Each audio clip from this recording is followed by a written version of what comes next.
Zena, Tobias's wife, had taken Tobias to the hospital when he awoke in the middle of the night with cold sweats, the event being the third time it had occurred that week. When Tobias arrived at the hospital, he had a routine blood makeup and urine analysis that both showed normal ranges and no sign of infection. In the hospital, an RN nurse talked to Zena while Tobias was given a mild sedative. Tobias was then wheeled into the MRI room. An MRI scan technologist placed Tobias on the MRI bed and began to search if the patient had signs of any abnormalities. The scan indicated the patient did show abnormal signs. To determine what was the cause of the strange activity in Tobias's brain, the neurologist had a lengthy discussion with the diagnostician, and the husband did not have a tumor but a mental disorder. The crew did another scan using the CT machine to confirm their suspicion. The CT scan showed the same indicators of a mental disorder, so they told Tobias's wife the news.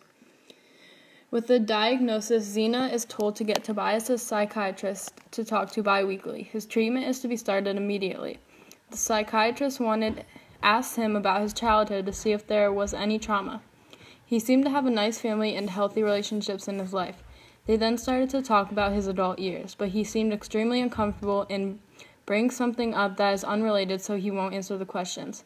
The therapist asks if there is any trauma in his adult years. He nods and looks to the floor. I don't want to talk about it. After their session, his therapist asked his wife if he had any traumatic experiences. She then found out that Tobias served 4 tours in Afghanistan. Realizing that Tobias had post-traumatic stress disorder, she gives him fluoxetine, commonly known as Prozac, to control the anxiety and depression. She also gives him 8 milligrams of melatonin to help him sleep. She tells Zena to make sure he takes his medications and tells her to continue with the therapy no matter what. She tells Zena to hide all sharp instruments so Tobias can't inflict pain on himself, even if he didn't show signs of self-harm.